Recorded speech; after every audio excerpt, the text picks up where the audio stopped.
سددوا صفوفكم يا مسلمين وارفعوا السيوف على المشركين. جهز نظام دی ډیر پاسک نظام دی، ډیر شیطانی نظام دی.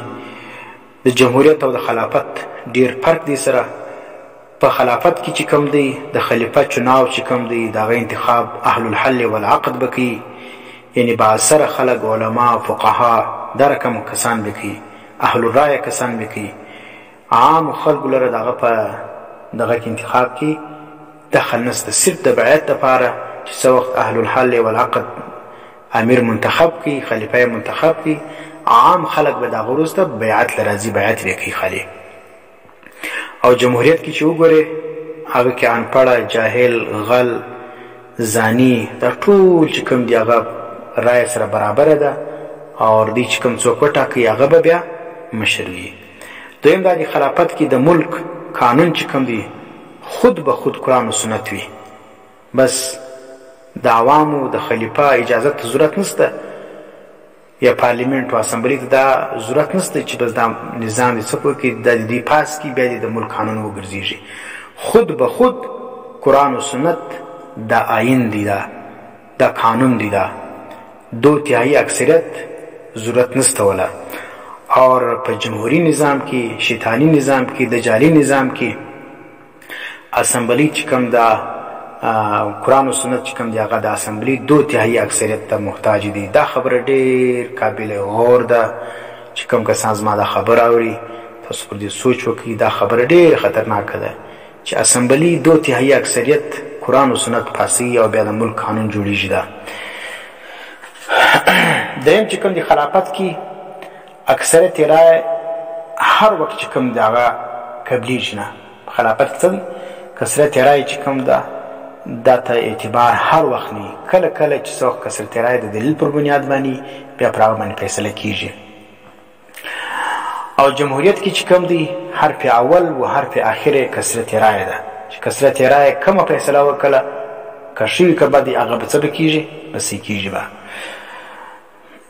بیا به خلک وایي دلته خو اسلامي د فاطمه د اسلامي په آیین کې دا کثرت رای نتیجه ده. دا نه دی چې الله ورته ویل دی، رسول ورته ویل دی، د امام ابو حنیفه فقه ګر دغه پرته ده، قرآن و سنت دغه پروت دی، او دی مرزا د پاپه کې داخله کړه. د پاک خو تا دا یو نه پکې داخله کړه، هغه عملی هم نه ده. او دغه چې کوم دی دا نور فقه مسائل دغه پرتی د قانون جوړ دی، هغه نافذیږي نه. سود لا تر اوسه پورې په دې ملک نه دی حرام شوی، ځکه کثرت رای فیصله نه ورکړي، د عوامو نمایندګانو دا پاس کړی نه ده. الله او رسول چې هر څو یو شی پاس کړي، د عوامو نمایندګانو چې نه پاس کړي هغه نه پاسیږي. دا ډېر خطرناک خبر ده.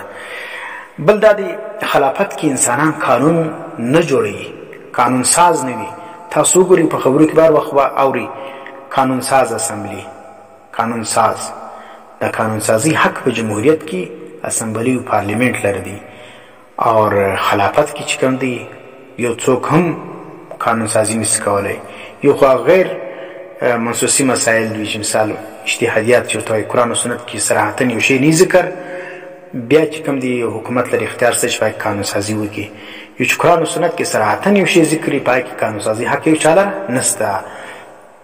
دلته جمهوریت کې د قرآن او سنت کې یو شی صراحتن ذکر وي، هم د ملک قانون نشي جوړ تر هغه وخت پورې چې سو پورې 2/3 اکثریت یا پارلیمنت پاس کړی نه وي. دا خطرناک خبره.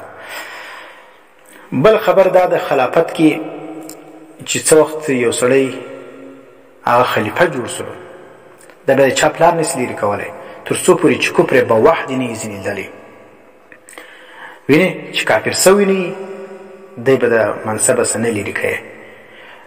ویني اور جمهوریت کې خدا دې تاسو ویني چې وزاد عدم اعتماد ور شو دی. عمران خان ګوره په کومه طریقه باندې لري کې مجد اسلامي طریقه وای، اسلامي حکومت وای، د امیر شرعي وای، نو د نو کانفیډنس ووټ څه ضرورت ولو په کومه طریقه باندې تللی کېده. ویني نو دا چې دا ګوره د خلافت کې دا شی نشته. او بل د جمهوریت کې ازادي ده، مذهب اسلامي دغه سړی مسلمان کیږي، کافر کیږي، يهودي کیږي، نصراني کیږي، چا پلار ځان نه سورته کولی. جمهوریت حکومت دی، هر چا له ازادي حاصله ده. لیکن ته په خلافت کې دا رقم چې مسلمان دي، عیسائی سي، نصارا سي، یا د یهودي سي، یا د هندو سي، اسلامي حکومت کې دا رقم کیږي. دا د اسلامي حکومت و د جمهوریت چې کوم دی هغه دا فرقونه دي. او په اسلامي حکومت کې جهاد چې کوم دی هغه جاری وي، او جمهوریت کې د جهاد نوم اخیستل جرم دی، جهاد کوی نسي. بس چې کوم دی هغه پر امن طریقه باندې به تجهیز کې اسلام راولي، او پر امن طریقه دا چې روډونه بند که او ټایرونه وسوځه او جلسې راو بس پر روډو باندې نارې وکړه، پلانې وکړه. دا طریقه باندې اسلام راځي. نو خدای دې وکړي چې په دا طریقه کراکلي خو راځي که نظام خوند بني. او بل دا دی خلافت کې چې کوم دی ښځه حکمران نسي جوړېدلی. اسلامي حکومت کې ښځه حکمران نسي جوړېدلی، لیکن جمهوریت کې ښځه چې کوم دی هغه حکمرانه جوړېدی سي. څنګ پر څنګ به د سر ناست دي، پارلیمنټ کې به حصه لري، وزیر اعظم ووټ ترې وګټي، وزیر اعظم به وي. وینې دا طریقې ګردې پکښې دي. او بل اهم فرق دا دی خلافت کې چې کوم دی د طاقت سرچشمه الله وي، د الله ذات چې کوم دی طاقت سرچشمه ده. او جمهوریت کې د طاقت سرچشمه عوام دي. عوام چې کوم دی هغه د ملک تقدیر و د حکمرانی فیصلې به دي، د حلال و د حرام، د ښو د بد فیصلې به د عوامو منتخب نمایندگان کوي. او بل فرق دا دی خلافت کې چې کوم دی حزب اقتدار و حزب اختلاف دا تصور نسته. دا کم ځای چې تا لیدل چې حزب اقتدار و حزب اختلاف موجود ولو، پوسه دا جمهوریت دی، اسلام سره دی تعلق نسته. نو جمهوریت چې کوم دی دا د سرمایدارانو نظام او داغه د جعلي نظام دی. او چې په دې کې څومره که در سړی زیات پیسې لري، هغه سړی چې کوم دی هغه به مخ ته نور که علم وي نه وي، که کردار نه وي، که هر څوک فاسق وي، هر څوک فاجر وي، چې پیسې یې ودرلودلې، خلکو ته پیسې ورکړلې، ووټونه یې زیات کړلو، بس دا به د ملک صدر هم وزیر اعظم به وي.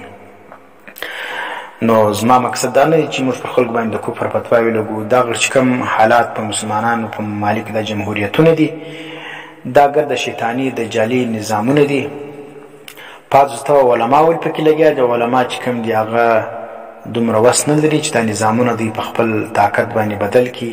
د مجبوري تحت چې کوم دي هغه د دې نظام لاندې لګیا دي چې دا نظام څومره قدر شکوی سي شی کې ویني، خپل کوشش کوي چې دا نظام سم کې. نور چې کوم دي هغه په وس پرنه ده. نو دا مجبوري مقصد دا نه دی چې دا نو عین اسلام دی، دا د خلافت متبادل دی. او دا چې کوم دی هغه د دې دفاع لپاره علما راولاړ سي او باقاعده پر دې باندې جنګونه او سرونه ماتي.